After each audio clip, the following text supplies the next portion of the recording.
clients and friends. Thank you. It's great to have you here. I'm very excited about what we're going to talk about.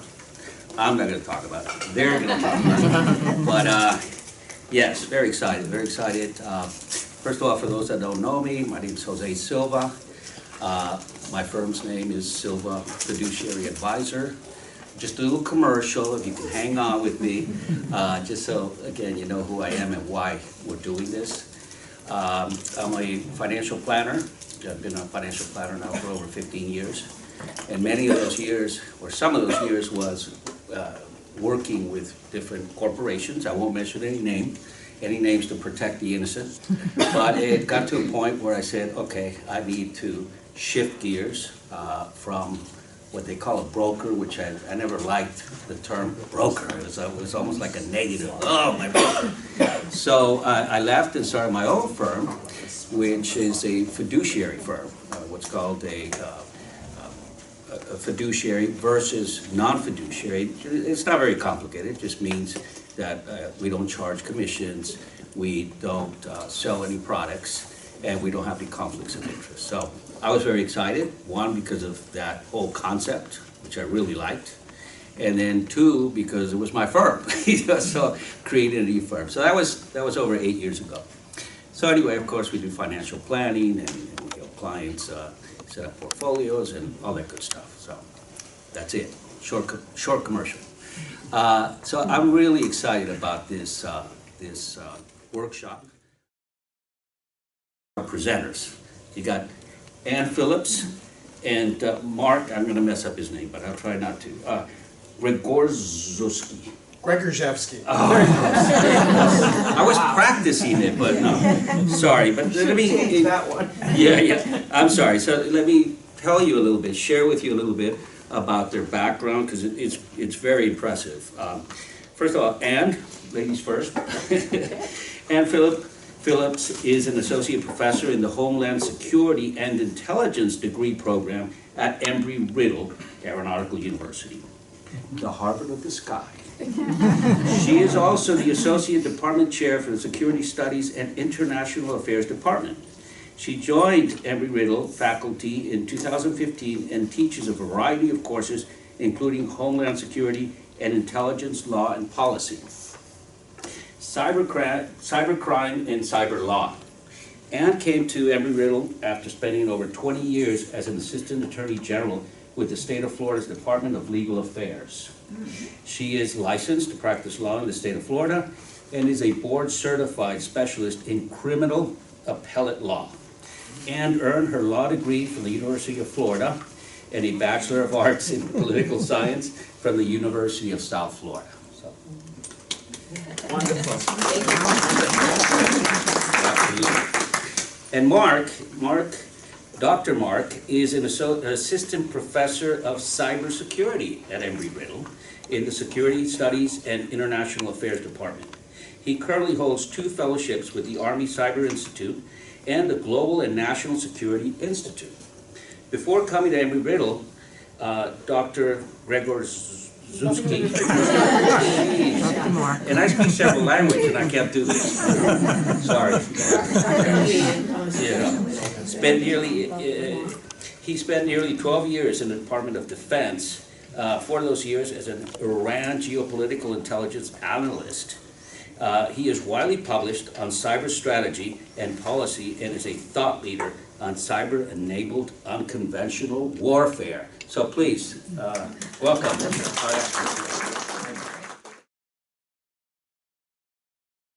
Like it or not, a lot of times that cybersecurity, the onus gets to be put on us, right? And so that is actually the easiest place to put it.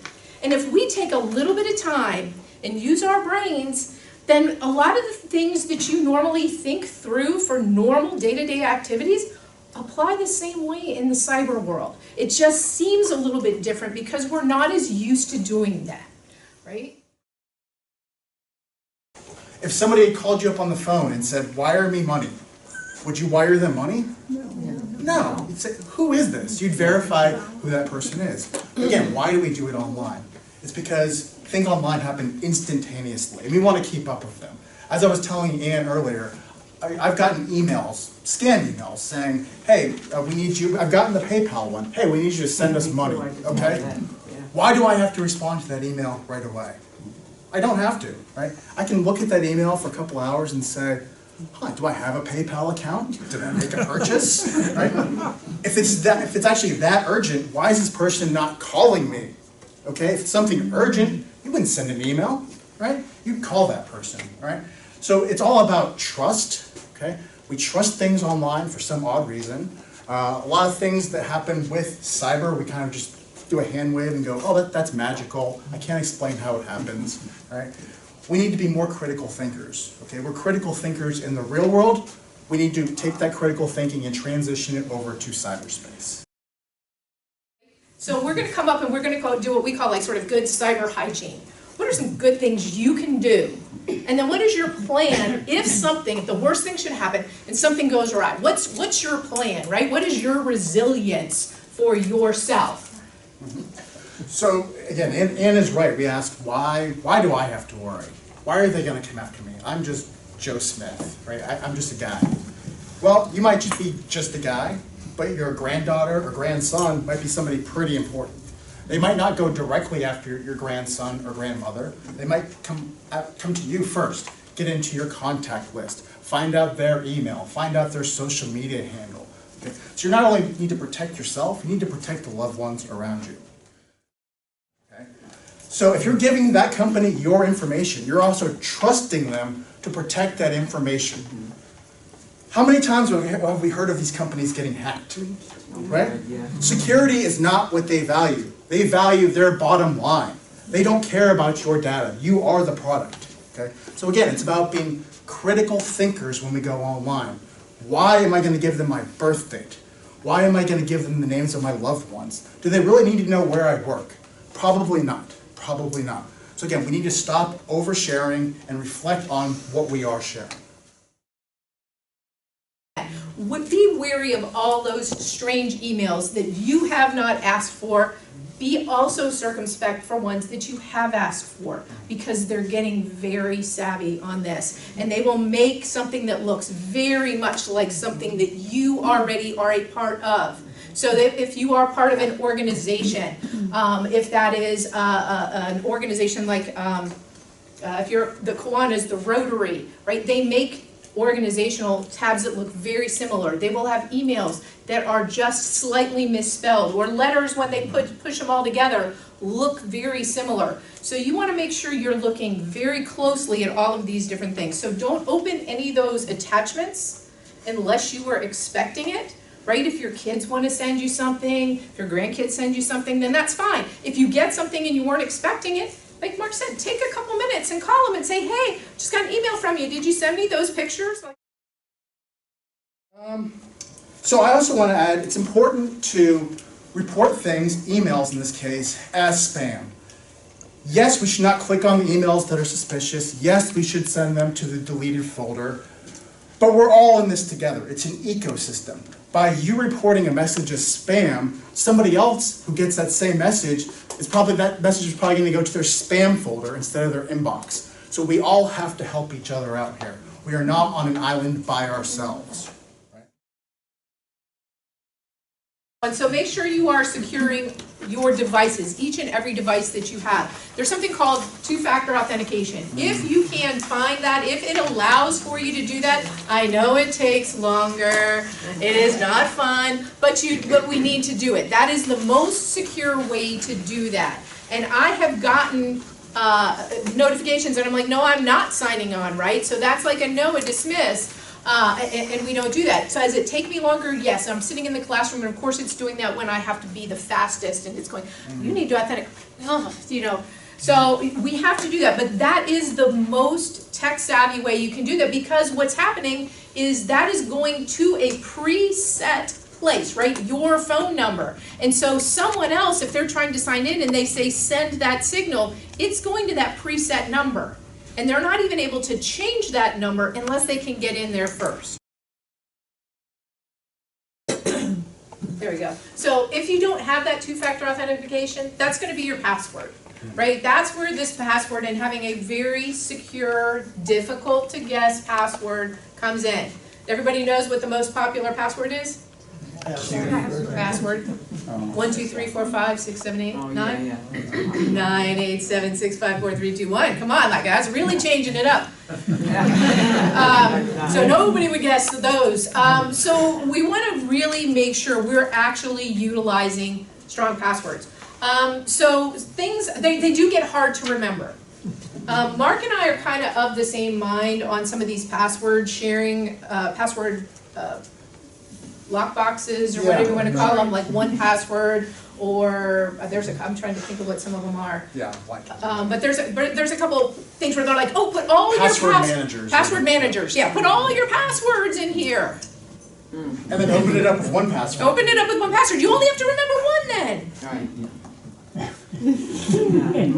That sounds good in theory. In execution, I'm like, yeah, but then all my stuff is like right there, right? So guess what? One of the most popular places people try to hack into are, right? Password managers. Yeah. So a lot of places will say, don't write it down. I say write it down. I know it's terrible in one sense, but put it someplace that's safe. We don't carry it around with us on our bar going, here's my password book, right? You don't label it passwords. You know, there's certain things you do, but you keep it with your secure documents, but you can write that down. But in that way, you can have different passwords.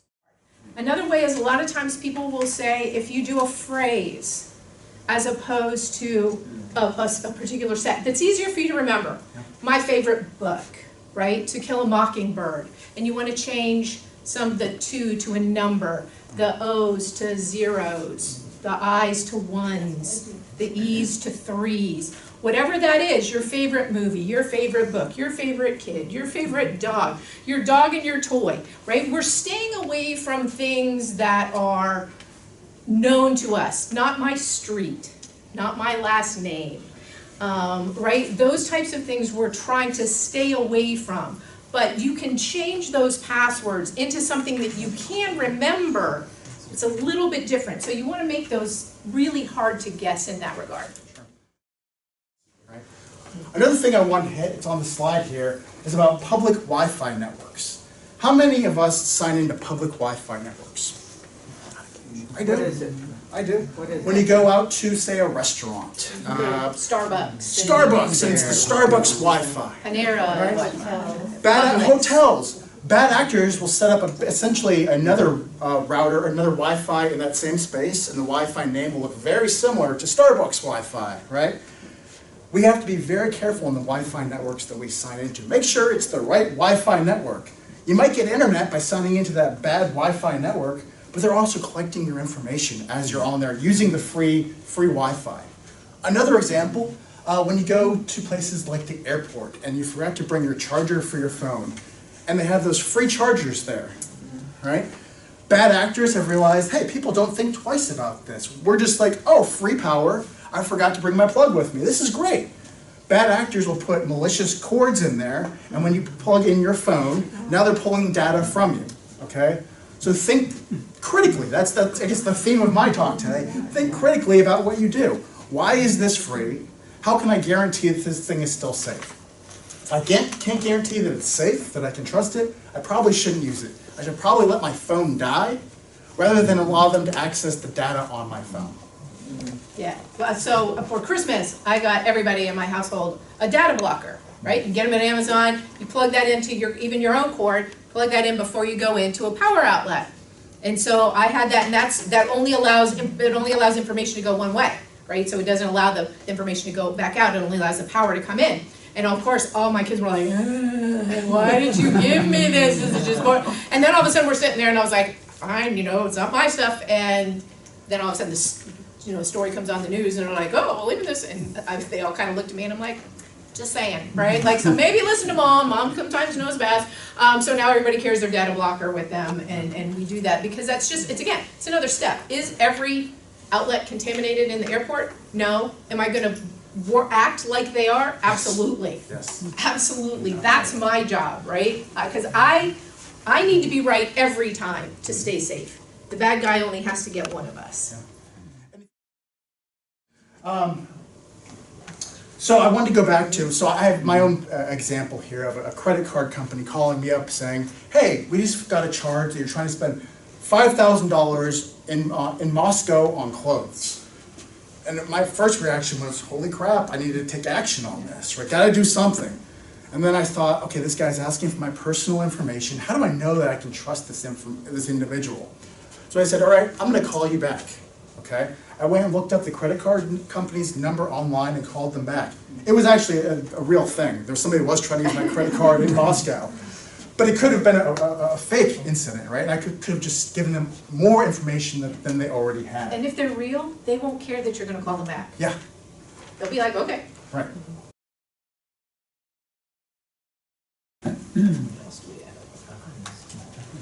There are a lot of different scams that specifically target seniors.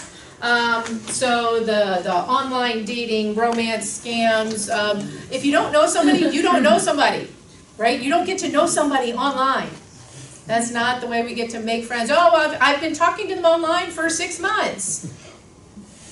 I don't care, right? It could be somebody's next door, it could be a dog, right? And like, we don't know who that is on the other end of the line. They can be sending you all kinds of photos. You can get photos from everywhere. You can get AI photos. You can download other people's photos from Facebook and Instagram and all these other great things that you can do. So if you don't know somebody, you don't know somebody. And then we have to use our normal sense. If I'm going to actually meet them, to meet them in person, which it's great to meet new people, but we meet them in public places. We meet them with other people, right? We do all those things that we know are safe. Don't change that habit simply because it started online. So you can see that there is a lot of crime that is, given this is just the FBI statistics and the information that the FBI statistics have, complainants over 60, over 100,000, right? Total losses over $3 million. Up 11% from the year before. Average total loss, almost $34,000, just over almost $34,000, and almost 6,000 people had more than $100,000 taken from them. Yeah, a lot of this we've sort of already covered with the secure online banking, right? Beware of anything that looks suspicious. Make sure it has that HTTPS. Sometimes you will see the locked sign. Some websites don't have that, so be a little bit careful with that regard as well. So the padlock will appear, sometimes it won't. But make sure that the website is what it says. So if you are on an email, if you hover over that link, does everybody know that it'll pop up the email that it's going to? URL, So it'll pop up that URL. If they don't match, don't click. Like I said, I don't often bother with that. I just type in whatever it is that I'm going to go look for. Yes. But if you put that third-party vendor in between, then again, that's really good. So Venmo, PayPal, all of those things are really good. The other thing that I do for another layer of security, because I will also get a million PayPal emails because I have a PayPal account that people, oh, your PayPal account has been hacked. I'm like, oh, that's what you're trying to do now, right? So what I've done is I actually have a bank account that is hooked to my PayPal that is only for my PayPal. Right. It keeps $10, I'll keep $10 in there. Right. Yeah. And then if I'm going to buy something through PayPal, I'll move the money over to that, and then that money goes away and there's $10. So even if somebody gets in, that's $10 they had that day, I guess. Sure. But I'm going to be a lot safer. So that's only for online banking. That bank account's only for online banking. Absolutely. Yeah, absolutely. So all right, so again, social media, we talked a little bit about this at the beginning, right? Your privacy settings, you want to set them as private as you can. It amazes me the number of people, if you click on like the search in Instagram and you can click on this button and I see somebody's picture from their vacation in the Bahamas and it's like, I don't know them. Why am I looking at their picture? Why do they have it set so that literally anybody in the world can see that? Right? And I can find out all that information so I know when they're going on vacation. I know who they're going on vacation with. I know how long they're going to be gone. One of my best friends, I have to call her when she gets back from her cruise because there she is with the whole family on the cruise. Can't wait to see you. We're going here, here, here, and here. 10-day cruise. And I'm like, oh my God. You know, so I'm like, but, okay, so the whole world knows, you know, that now nobody's sitting at your house right now. Go into your app's settings. Look at what they are requesting access to. Duolingo, I learned how to speak Spanish using Duolingo. Why does it need access to my camera? It doesn't. It doesn't. So you can go in there and disable these things. Now be careful. Every time they send out an update, sometimes they will go back and change those settings. Okay. So it's kind of like scraping barnacles off a boat. Yeah, you'll get them off of there, but then the tide's going to come back in. You're going to have more barnacles on your boat. You got to go back in there. So maybe every couple months.